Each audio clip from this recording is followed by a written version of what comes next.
નમસ્તે વિદ્યાર્થી મિત્રો, આજે આપણે ધોરણ 10 માં સમાજ વિદ્યામાં પાઠ 10 ભારત કૃષિનો અભ્યાસ કરવાનો છે। આપણે જોઈએ છીએ કે આપણો ભારત દેશ કૃષિ આધારિત દેશ છે, કારણ કે જે દેશનો મોસ્ટ ઓફલી વિકાસશીલ દેશ છે એ ખેતી આધારિત હોય છે અને આપણો ભારત વિકાસશીલ દેશમાં છે। જે વિકસિત છે મોસ્ટ ઓફલી ઔદ્યોગિક ક્ષેત્રે પ્રાધાન્ય આપે, આપણે ખેતી ક્ષેત્રે આપીએ છીએ। જેમાં જોઈએ તો ભારતમાં ખેતી ભારતની અર્થવ્યવસ્થાનો મુખ્ય આધાર છે। જો ભારતમાં સારા પ્રમાણમાં એવો વરસાદ થાય, મબલક પ્રમાણમાં ખેતીમાંથી ઉત્પાદન મળે તો જ ભારતનો વિકાસ થાય, કારણ કે મુખ્ય સ્ત્રોત ભારતનો હોય, આવક પ્રાપ્ત થતી હોય તો એ છે ખેતી, જેની અંદર ભારતની કુલ વસ્તીના 60 લોકો ખેતી સાથે સંકળાયેલા છે, મતલબ કે 60% લોકો ખેતીમાંથી રોજગારી મેળવે છે। રાષ્ટ્રીય ઉત્પાદનમાં કૃષિનો હિસ્સો લગભગ 22% જેટલો છે અને ભારતની નિકાસમાં કૃષિ પેદાશનો હિસ્સો લગભગ 18% જેટલો છે। ભારત જે રાષ્ટ્રીય આવકમાં 22% જેટલો ભાગ આપે છે અને નિકાસ કરવામાં, બીજા દેશોમાં મોકલવામાં 18% જેટલો હિસ્સો ખેતીનો છે। જેમાં ભારતમાં મુખ્યત્વે 6 પ્રકારે ખેતીના ભાગ પાડવામાં આવેલા છે। જેમ જમીનના ભાગ હતા એમ અહીંયા ખેતીના છે। કેવા પ્રકારની ખેતી છે? જેમાં ભારતમાં 6 પ્રકારની ખેતીમાં જીવન નિર્વાહ ખેતી, બીજું સૂકી ખેતી, ત્રીજું આદ્ર ખેતી, ચોથું સ્થળાંતરીય ખેતી એટલે કે ઝૂમ ખેતી, પાંચમું બાગાયતી ખેતી તથા છઠ્ઠું સઘન ખેતી। જે આપણી ખેતીઓ છે એ ખેતીઓની અંદર કરવામાં આવતી કૃષિ પદ્ધતિઓમાં ભારતનો ખેડૂત ખેત ઉત્પાદન વધારવા અને જમીનની ફળદ્રુપતા જાળવવા સજીવ ખેતી, ટકાઉ ખેતી અને મિશ્ર ખેતીનો ઉપયોગ કરે છે। જેની અંદર સજીવ ખેતી, ટકાઉ ખેતી અને મિશ્ર ખેતી એટલે શું? તો સજીવ ખેતી એટલે કે જેમાં ઉરિયા કે બીજા કોઈ પણ પ્રકારના રાસાયણિક ખાતરો અને જંતુનાશકોનો ઉપયોગ કરવામાં આવતો નથી, જેને સજીવ ખેતી તરીકે ઓળખીએ છીએ। બીજું ટકાઉ ખેતી કે જે આ ખેતીમાં જમીનની ફળદ્રુપતા લાંબા સમય સુધી જાળવવા માટે અને પાકની ફેરબદલી કરે છે, પોષણ માટે રાસાયણિક ખાતરોનો જરૂરિયાત તો જ ઉપયોગ કરે છે, કીટકો અને નીંદણના નિયંત્રણ માટે જંતુનાશકોને બદલે જૈવિક નિયંત્રણ જાળવે છે અને જળ સંરક્ષણ વગેરે બાબતોનું ખૂબ જ કાળજીપૂર્વક રાખે છે, જે ટકાઉ ખેતી છે।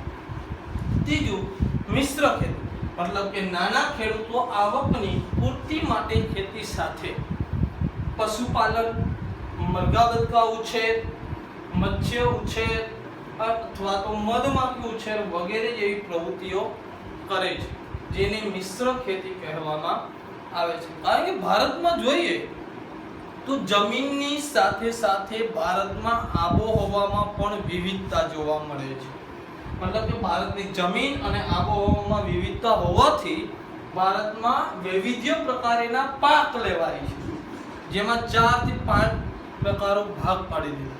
પહેલું ધાન્ય પાકો, જેની અંદર ડાંગર, ઘઉં, જુવાર, બાજરી અને મકાઈ વગેરે જેવા પાકો લેવાય છે। બીજું કઠોળ પાક, જેમાં મગ, ચણા, તુવેર, વટાણા, વાલ અને મઠ વગેરે કઠોળ પાકો છે। ત્રીજું તેલીબીજ, જેની અંદર મગફળી, સરસવ, તલ, નારિયેળ અને એરંડા વગેરે।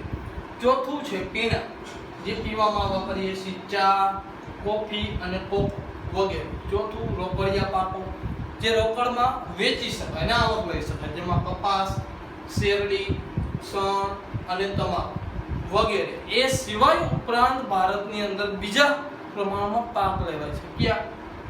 તો કે ફળો, ફૂલો, શાકભાજી, મરી મસાલા અને ઔષધિઓ વગેરે અન્ય પાકો પણ ભારતમાં લેવાય છે। જેમ ભારતની જમીન અને આબોહવામાં વૈવિધ્ય છે તે જ રીતે ભારતમાં થતી ખેતીના પાકોમાં પણ વિવિધતા જોવા મળે છે। એ સિવાય આ પાક કયા સમયમાં લેવાય છે? તો કે ભારતમાં જે વાવવામાં આવતા કઠોળ, ધાન્યો, તેલીબિયા અથવા પીણા અથવા તો રોકડિયા પાક, આ બધા ઋતુ પ્રમાણે લેવાય છે. જે ઋતુ પ્રમાણે ભારતમાં લેવામાં આવતા પાકને 3 ભાગમાં વિભાજિત કરેલા છે, મતલબ કે શિયાળુ, ઉનાળુ અને ચોમાસું. જેમાં ચોમાસામાં લેવામાં આવતા પાકને ખરીફ પાક કહે છે, દાખલા તરીકે ડાંગર, જુવાર અને કપાસ. એ સિવાય શિયાળામાં લેવામાં આવતા પાકને રવિ પાક કહે છે, જેમ કે ઘઉં, જવ, ચણા અને સરસવ. એ સિવાય જાયદ પાક, જે ઉનાળામાં લેવામાં આવતા પાકને જાયદ પાક કહે છે, જેમાં શાકભાજી, કાકડી અને તરબૂચ વગેરે જે ભારતની ખેતી આધારિત છે. જેમાં ભારતમાં આપણે જોઈએ તો લગભગ ડાંગર, ઘઉં, જુવાર, બાજરી, મકાઈ વગેરે ધાન્ય પાકો 75% જેટલા વાવેતરનો વિસ્તાર રોકે છે, જે કુલ વિસ્તાર એટલે કે કુલ ઉત્પાદનના 50% આપે છે. ભારતમાં મોસ્ટ ઓફલી કઠોળ જે મોટા જુદા જુદા રાજ્યોમાંથી ચણા, મગ, અડદ, વટાણા, તુવેર, મૈસૂર વગેરે ખરીફ પાક છે, જ્યારે મસૂર અને ચણા એ રવિ પાક છે. ભારતમાં આપણે જોઈએ તો મહત્વનું સૌથી મગફળીનું ઉત્પાદન મહત્વનું ગણાય છે, કારણ કે બધા તેલીબિયામાં મગફળીનું તેલીબિયા સૌથી મહત્વનું છે. જે પાક આપણા ગુજરાતમાં, સૌરાષ્ટ્રમાં સૌથી ઘણું વધુ ઉત્પાદન આપે છે.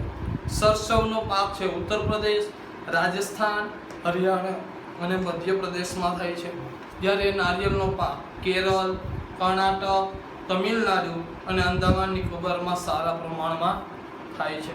એ સિવાય તલનો પાક છે એ વરસાદ આધારિત છે, જ્યાં વધારે પ્રમાણમાં વરસાદ પડે, મતલબ કે દક્ષિણ ભારતના રવિ પાકની ઋતુમાં ઉગાડવામાં આવે છે, જેમાં ગુજરાત, તમિલનાડુ અને પશ્ચિમ બંગાળ અને કર્ણાટકમાં પણ વધુ પ્રમાણમાં તલનું વાવેતર થાય છે.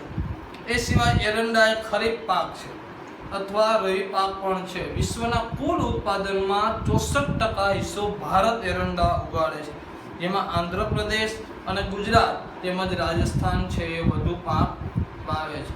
આ ઉપરાંત ચા, અસમ અને પશ્ચિમ બંગાળ અને તમિલનાડુમાં વધુ પાકે છે. ભારત સૌથી વધુ ઉત્પાદનનું નિકાસ કરતું રાષ્ટ્ર છે, જે ચામાં. કોફીમાં તો કે તે કર્ણાટક, કેરળ અને તમિલનાડુમાં વધુ પ્રમાણમાં ઉત્પાદન થાય છે. એ સિવાય કોકો વૃક્ષના બીજમાંથી તૈયાર કરવામાં આવે છે. એને પેય પદાર્થ પણ છે, જે આફ્રિકાના દેશોમાં કોકોનું ઉત્પાદન થાય છે. હવે આ સિવાય આપણે જોઈએ તો શણનું ઉત્પાદન ભારતમાં સૌથી વધુ ગંગાના મુખ ત્રિકોણ પ્રદેશમાં થાય છે. રબરનું ઉત્પાદન કેરળ, એ સિવાય તમિલનાડુ, કર્ણાટક, અસમ અને એ સિવાય ઉત્પાદનમાં મલેશિયા છે વિશ્વમાં પ્રથમ સ્થાન ધરાવે છે. ભારતમાં જોઈએ તો કેરી, કેળા, સંતરા, ચીકુ, સફરજન, ફળ ફળાદી સિવાય ફૂલોની ખેતી ગુલાબ, મોગરો, જૂ, એસ્ટર, એ સિવાય મરી મસાલા, એલાયચી, તજ, લવિંગ, જીરું, હળદર વગેરેની પણ ખેતી કરવામાં આવે છે. ભારતમાં આ અલગ અલગ રાજ્યો અને અલગ અલગ જિલ્લાઓમાં જે પ્રમાણે ખેતી થાય છે, એ ખેતીઓમાં ટેકનિકલ અને સંસ્થાગત સુધારાઓ પણ કરવામાં આવ્યા છે અને થયા છે.